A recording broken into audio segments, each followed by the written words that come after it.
আমার সাথে পড়ুন, বিসমিল্লাহির রহমানির রহিম।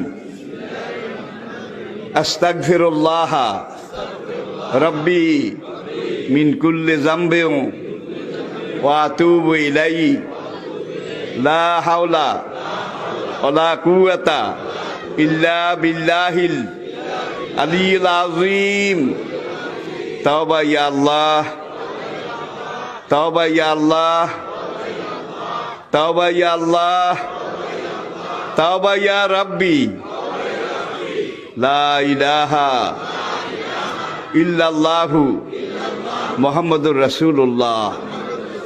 আল্লাহর কসম, পিছনের জীবনে সব গুনাহ আল্লাহ মাফ করে দিয়েছে, এই তওবার কারণে সব মাফ করিয়া লাইছে।